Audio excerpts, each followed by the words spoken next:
Alien Romulus released on August the 16th, and I've been fully invested in the Aliens universe, rewatching some of my favourite sci-fi films ever. Well, those two at least. And that's also extending to playing the games. I recently platinumed Alien Isolation. Thank you for the amazing support on that video. Get Molotovs, bitch.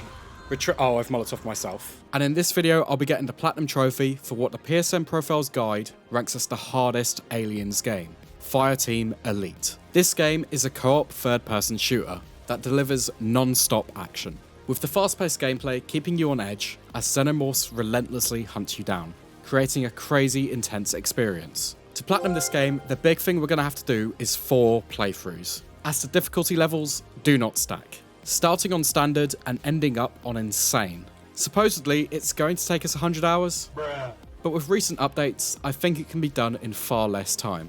Let's start off with the character creator, where we make this pretty badass looking dude. We can't name him in the game, but let's just call him Meg anyway. Meg has joined the 40th Marine Expeditionary Unit, and that's about all the story I could tell you for now, as the majority of this game is just shooting aliens. But to take down this many aliens, we can't do it alone. And as already mentioned, this game is co-op. And, well, the synthetic bots aren't going to be enough to take us all the way to the hardest difficulty. So we were going to need some help. And without these two, I'm sure the platinum would have not been possible. Meet Matt What? And Crow. Matt was a beginner just like me, so we were with him right from the start. But you see, Crow already had the platinum, and out of pure kindness, he pretty much went through the whole game again, start to finish, just with us. The absolute legend. Anyway, let's get cracking. With the first mission and the decision to pick our class, I decided to go with Demolition to start off, which is also the class we'll be running on the hardest difficulty. We find ourselves aboard the Katanga, in search for a remaining scientist, Dr. Tim Hoenikker. And believe me, this guy is going to be the bane of our lives later on. I must have done this first mission at least 20 times, if not more, grinding out experience and other trophies. It's pretty linear as we see the xenomorphs for the first time. Well, I've seen an alien. Oh, your first kill. And there's also different variations, such as this one here, the Prowler. What's important about the Prowlers is that they can jump on us, and that's useful for the trophy, I think they like me, for getting grappled 5 times in the same mission. The end of this mission is a standoff as we wait for the elevator to be called, and on this difficulty things really weren't too bad. In fact, the whole game was pretty straightforward on this difficulty. With the first mission done and having a taste for the game, it was time to make the important decision of if we wanted to commit to getting this platinum. And well, obviously we did. But it's not often I'm actually scared to unlock a trophy. We also explored the ship's hub area and made a discovery that would make the platinum a lot more doable. You see, these challenge cards give a huge boost, such as triple XP and 25% more damage, and they used to take forever to obtain.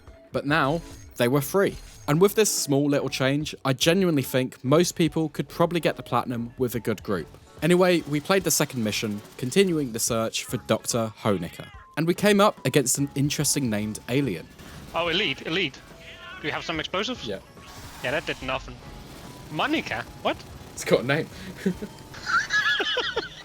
Who the fuck's Monica? It has a name, and we know it. At the end of this mission, there's another final standoff. And it's here Monica grabbed me, earning the trophy for being grabbed 5 times in one game. Monica's got me. Oh, I got the trophy. Really? Yeah, I think they like me. That's actually a good way to get it. And by completing the mission with cards equipped, we earned another trophy and found Hoenikker. The third mission is one of the hardest missions in the entire game, especially on the later difficulties, as we now have to escort the Doctor off the ship, and he is such a liability. There's also another final stand at the end, but now is when Vigilant Crow stepped in to help us, and his knowledge would carry us through almost every mission. For example, in this mission, standing on this upper platform makes this part way easier. And by completing this mission, we finished Priority 1 and earned a trophy to go along with it. Before starting the second mission, we decided to make some preparations and went to the shop, specifically to buy some attachments, and by equipping 1 to each slot for a weapon, we can earn another trophy. Whilst in the menus, I also changed outfits and put on a hat. There it is, fashion team. The second set of missions aren't too bad. The first act is one of the easiest missions in the game, as we find ourselves on the Weyland-Yutani service lab on LV-895. And this is the moon of an unnamed gas giant, which only appears in this game. And obviously, it has been completely overrun by Xenos. There's a lot of caves and alien encounters before we end up also having to face some company synths. And as is common in the alien universe, they're not friendly. The thing is with these guys, is they can shoot back at us, meaning on higher difficulties, this part can be really tricky. In the last part of the third mission, we have to shut this computer part down. And at this point, Mr. Vigilant Crow wasn't there to guide us through this part. So we ended up being separated and had our first mission fail. This is another one of the hardest segments in the game, and with just 2 of us, we were clearly struggling. So we did wait for Crow to come online and come to the rescue with his turrets. And we really needed his extra assistance, because to be honest, the AI bots are just completely useless, especially when you're just figuring out the game. But anyway, we did complete the mission the second time around. Chapter 3 continues on this moon with the Marines going deeper underground investigating a growing anomaly. Navigating the underground, one thing is for sure, this game does such an amazing job of really capturing the look and feel of the world of Aliens. And it just goes deeper and deeper with this weird structure until there's the big reveal of the iconic ship from the movies. And it seems our plan is to blow it up. Now you might notice there's not much alien killing in these clips, and that's simply because on this difficulty, we started flying through the game, getting to appreciate the world building to its fullest. So let's have Crow explain a little bit more of the lore for us. So what are these things? Those are crew members of the ship. They got infected with the goo, which kind of changes their DNA, and I guess that's more efficient than a human body. Clipping that. Thanks for the explanation. Fighting through the ship, we earn a trophy for defeating 300 pathogen, and stumble across some more awesome iconic locations, such as this one here. The last segment of this chapter has us blow up the core of the ship by shooting these things that pop down, earning us the trophy for completing Chapter 3, the Gift of Fire. Chapter 4 takes the squad back to the Katanga from Chapter 1, except this time it's been completely ravaged and overtaken by xenomorphs. Thankfully, these missions don't really give us too much trouble, especially with the right tactics, such as this one here where you can stand in this place and the aliens are unable to hit you, leading to what would be a tough area becoming very much doable. It's also at this point I maxed out one of my weapons to level 4, which earned a trophy. And for the trophy, all my personal friends, we're going to have to do this 30 times. And that really is a huge grind, but we'll be getting to that much later. For now, we flew through the last missions, finishing on this timed standoff area. What is that? That is the Queen.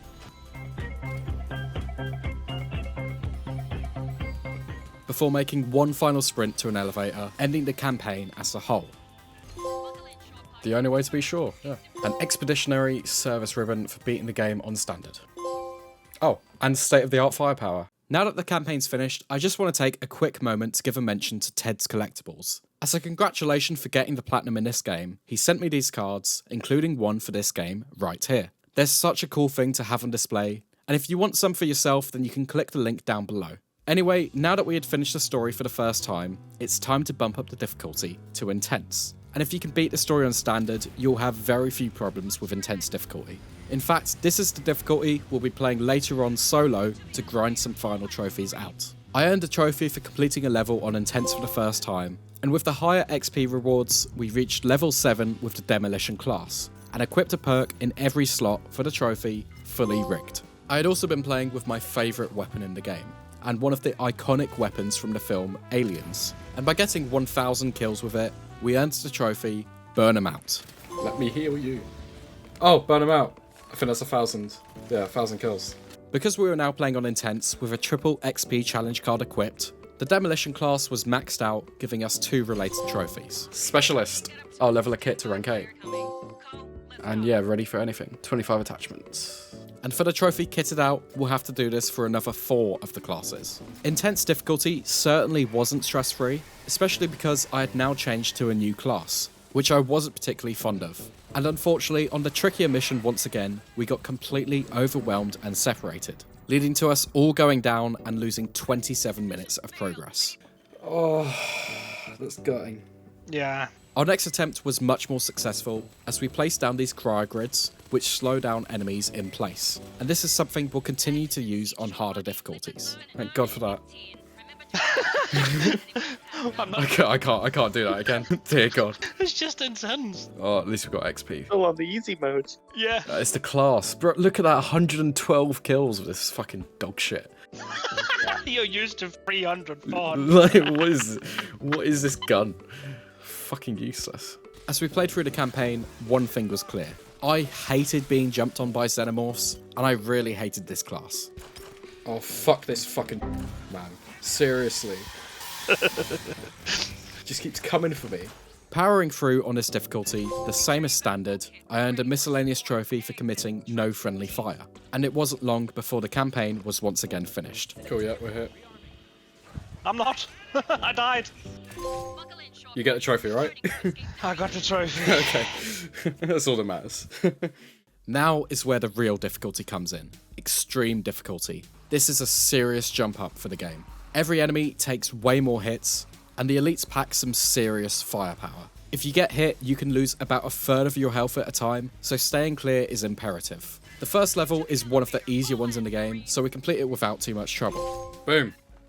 Overwhelming confidence. Oh wait, that's 25 challenge runs. Yeah, and then a stand-up fight. Extreme difficulty, cool. And the same goes for the second, but you can always rely on the third to give you a tough time. I earned a trophy for killing 50 total aliens with exploding barrels, but once again we had this standoff. I had died very stupidly and easy whilst making my way to the exfil, and things got worse as we were waiting for Honecker to reach it too to progress. Honecker, not coming. Honecker's not here. That's why. Oh my god. He's just fighting. How does that make any sense? He died. Honecker, please. Please, Honecker. Oh my god, it's done. How? That was so stupid. How did we complete it? I don't I understand. don't know, but it's deserved. Fuck that game. Maybe he crawled like a meter closer. That shouldn't have been that difficult, but he was like just fighting them. Once we had completed the first chapter again, Matt had the great idea of replaying the same levels immediately after, but on the hardest difficulty, insane. The levels would be fresh in our mind with all of the strategies, and we could use it to knock out both difficulties at once. And we just about completed our first mission on insane. There it is. But for insane difficulty, we realised we were going to have to use every skill and exploit to our full advantage. And we also realised that things can go bad very quickly. Oh my god, I got killed whilst I was healing. Great. Yeah, I don't think this is not good. I don't know, Monica's down. Yeah, but there's so many spitters. Yeah, no chance. What we needed was a new build. Borderline an exploit, as it's so insanely overpowered. And this build is what I can only describe as the shithousery rocket spamming demolition build, where rockets fire so quickly and consistently that it makes the elites in this game just completely stun lock and melt away. The catch? This ability is unlocked by playing the DLC, so that's exactly what we did. There's not really much to say about the DLC. The xenomorphs look slightly different, as they are essentially different variants. In the final mission, there's these exploding pods we shoot 50 of for a trophy, and then we take down this big weird Xeno variation, ending the DLC, unlocking the trophy and giving us the perks we desire. With the new perks now equipped and a rocket firing every 5 seconds, Monica was getting absolutely obliterated, making this mission now a breeze, and completing another mission on the hardest difficulty. But once again, the escorting Honecker mission was up next, and even with the insane upgrades, his AI is still flipping useless. Where the fuck is He's down there. Why is he down there? What is Blood doing? He's a fucking maniac. And if you end up in my situation where you're the only one on your team alive, you may as well restart, because it's probably not going to end well. We played it extra careful on our next run, and we got to the same point. All we needed was Crow to reach us at exfil and end the mission. Go on, Crow. Anytime. Go on, Crow. You're back! Yeah! Oh, that's huge. That That's was huge. flawless. Yeah, smash Absolutely that. flawless. And with the hardest set of missions done, from here, things should be easier. For the most part, at least. I finally defeated my 10,000th xenomorph, and continued with the team to take down these elites with the pure spam of damage. With the synths level, something amazing happened. I don't actually have the footage, but I died. Yeah, I suck. But somehow, the absolute madmen, Crow and Matt, actually did it. They beat the end of the mission without me, on the hardest difficulty. Oh my god, we did it. Oh my Wow. god, you did it. What? Fair Yes. play. You smashed it. You don't even need me. I may as well just spectate the rest of the game. You got this. Just go in and die immediately and spectate. After that blip, we were honestly flying through the game, playing the level once on extreme and then again on insane. Easy. Easy peasy. We still have like 50 turrets up there. Worst part of the game's over. We were doing so well that we even had health kits left spare, and I could shoot Matt and heal him, earning the trophy Suturing Expert for healing your fire team with an aid kit 100 times. As we progressed through the levels, I earned trophies for unlocking certain items, such as 40 decals, 39 intel pieces, this does include some of the DLC ones by the way, and 40 different weapon colours. And there's also a trophy for collecting 20 hats, which I got a little later. Don't get me wrong, these levels were not without their fails, as you can basically get one shot instantly killed with no chance of being revived. I think... What? He insta-killed me, yeah. But regardless, they never took more than a couple of attempts. In some moments, our wrists would just be aching from spamming the rockets. I love just spamming L1 over and over and over. I start to feel it in the wrist now. And in others, this would happen. What the fuck? I can't do much. Yeah, I'm fucked. I didn't realize I could kill 2 people at once. Okay. Yeah, that's the first. But we continued to power through, defeating my 1000th synth until we reached the last stage of the last level and the final standoff, which honestly wasn't so bad. It's just more of the same, taking things careful and using as much firepower as possible. The main problem occurs when trying to escape. Fucking facehugger. Yep, that's what happened to me last time. Yeah, I'm dead. Yep. But thankfully, my 2 teammates were more successful, letting us earn the trophy for beating the game on Extreme. Boom. LV895 Campaign Medal. And of course, we repeated the level once again on Insane. This time, however, I had survived myself. Yeah, there it is. Ah, there we go. There we go. Reticulum Theater Medal. Finish all campaigns on Insane. And you've got the platinum, haven't you? Badass. Yeah. Ultimate badass. Nice, man. As you will have heard there, Matt actually unlocked his platinum, but I still had some way to go. At least, the hardest part was out the way, and I could now do the rest solo. First up, I decided to finish off the Pathogen DLC, and the main trophy left was I Can't Lie About Your Chances for finishing a mission on Hardcore 10 difficulty. This is basically a separate game mode with a new character and scaling difficulties. The thing is, this is really so easy. And honestly, the longest part about this is just replaying the first mission over and over again. And for some reason, I decided to do this in the height of summer, so the fan was blasting into my face as I replayed the same 20 minutes 10 times over. That trophy. That's such an awful trophy. The last DLC trophy was for returning 48 pieces of intel, which we found here. So I'm right at the beginning of this mission here, and this is one that I just didn't go for before. There's an intel right here, Honeka's ID badge, and that in theory is the last intel I need for the entire game, which should give us the DLC trophy. Right, so handing in this intel now should give us the DLC trophy, and it does. CMI SRS resource for handing in all 48 pieces of intel. And with that begun the most monotonous grind I think I've done in a video so far. For the remaining trophies, my ultimate goal was to gain experience. And the easiest way to gain experience was to replay the first mission on Intense over and over and over. So last 10 seconds, I have been playing this on easy, and I've also been using these to just give me ammo and health whenever I need it, and that should be enough. Without picking up any ammo, or any health, or using any consumables, to give us the trophy. There it is, got all I need. Is this going to be a trophy? It is, supportive squad. We're so close to 500 consumables. Oh, that is it. Tower defense, use 500 consumables. The one exception to this being the penultimate level in the game, which is filled with the alien eggs. And I'm not sure why this is the case, but as far as I can tell, it seems the only way you can get high voltage for killing 1000 enemies with electricity is by using these throwables that the Technician class has. So you can imagine just how many replays of that level you have to do for that trophy as well. I continued to run the first mission over, earning 2 more trophies.